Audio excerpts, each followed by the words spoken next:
I come today to speak of my own story, my own life. Nobody can take away my own story and my own life. And there's a reason why I say now, like, I celebrate my victories and how I overcame so much. So, man, let's start from the beginning. There was a time where I definitely felt broken in life.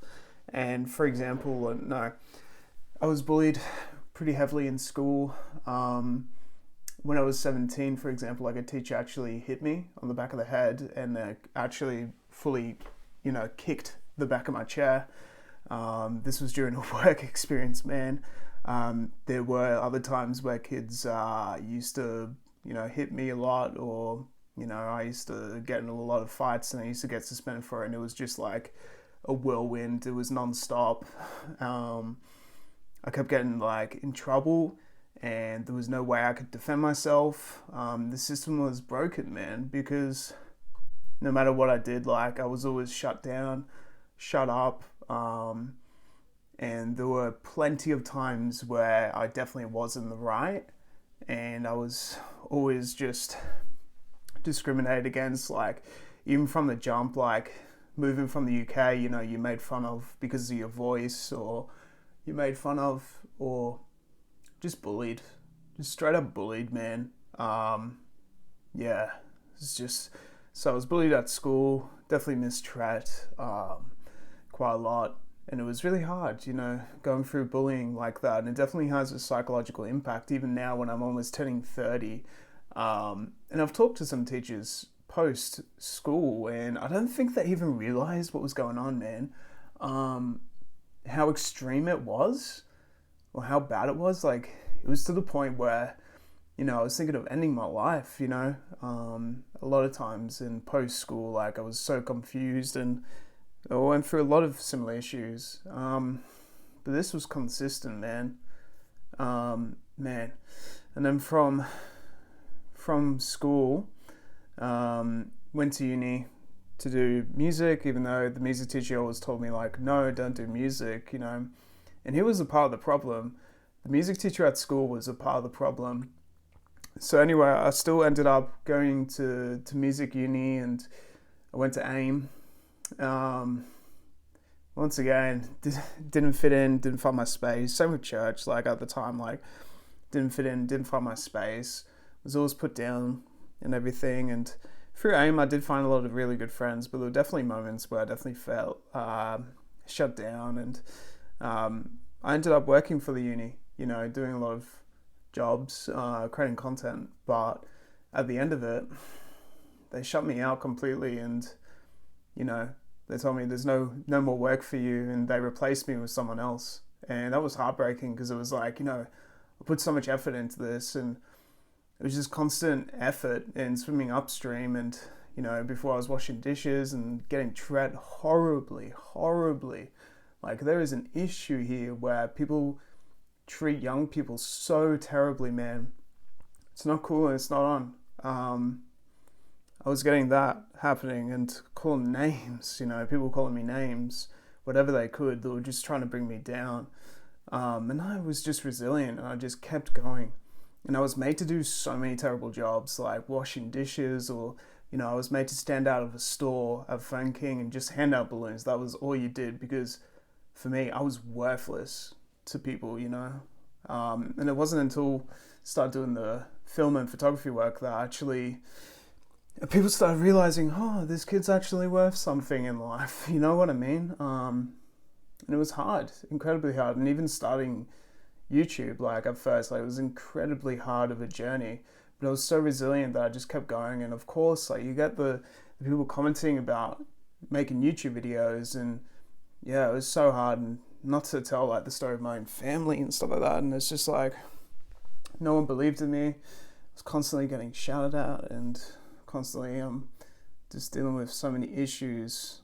Every single day was an uphill battle, and financial difficulties because no one would believe in me, and just not even understanding life and my own boundaries and other people's boundaries either.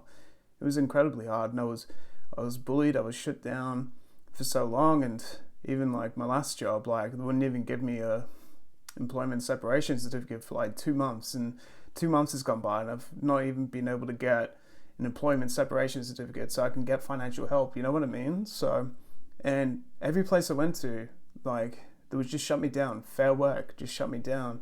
Safe work. And it wasn't until I started saying, you know what? No. Simply say no. I said, no, I'm putting my foot down. And if this continues, I'm going to the police. And seriously, like, things just flipped the switch right there. And because I've started my own agency and this YouTube channel has grown to where it is now, it's like that resilience.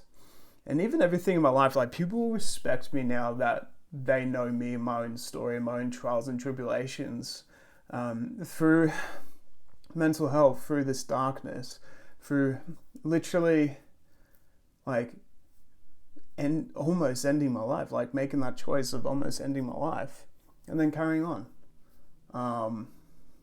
There's something there for me. And because of my own story, like, I got to do something greater, if that makes sense.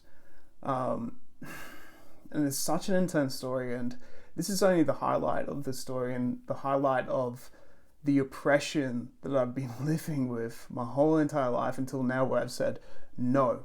And if this continues, there are higher up people that will look after me.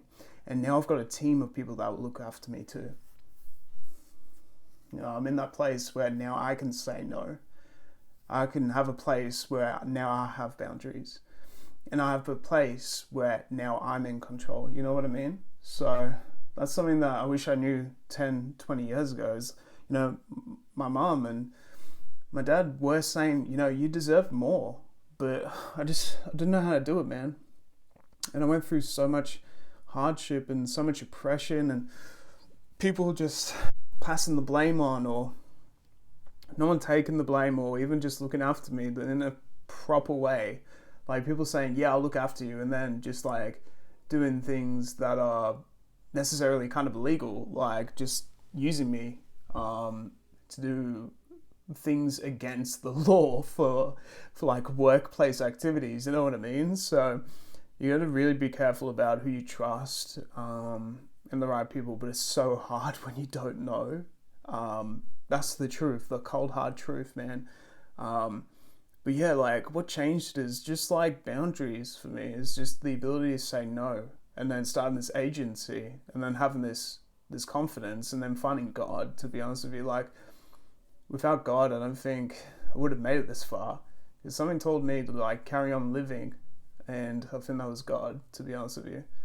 And something great is here for me. And this, even videos like this, where I talk with purpose, and I'm talking more genuinely with you guys, because like I've dealt with so much stuff. I've dealt with depression for so long, deep anxiety for so long. Like, I couldn't sleep at night with the anxiety that I was dealing with, financial difficulties. And I bet there are so many people with this story, man. So many people where, you know, school took advantage of you and you were always in trouble and the blame was always on you. Or work where the blame was always on you and they just took the quick way out and just got rid of you and just used you. Or you're made to feel like nothing and people just treat you terribly and they affect your confidence because they're doing it every single day, and people belittle you and they make you feel worthless to make themselves feel better. And it's not until you actually stand your right, which I wish I did so long ago, and I knew where I stand. I now know where I can say no. I now know my direction. I know exactly who I am. I now have Jesus. I now have God by my side, because Jesus went through way worse. Jesus went through way worse to get to the cross and was crucified. Like, man, does that not tell a story of respect in itself? And I tell you what, there are so many friends now that respect me because of the journey that it took, the resilience, and everything. Everything to this moment, it demands respect. And I hope you guys understand too that it's not been easy. I've had to work 3 jobs. I've really had to buy everything, the PlayStations, the Xboxes, the everything around here. It's funded by me. No one's giving me a handout. I've been oppressed. I've been shut out. I've been shut up. No one's given me a handout. I've had to buy everything all myself. I still live at home and still need help. But it's a journey, and there's a journey of leveling. You can't get to here without doing A, B, and C, if that makes sense. It's a mountain, but I feel like now I'm actually climbing on this mountain. I'm getting there. So I hope this is a video to explain it, but also a journey to empower those who are going through the same stuff as me.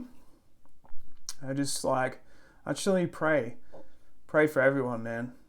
Pray that this message came out true and strong, and I pray that God will bless your life and actually help you. There's a reason why we're here.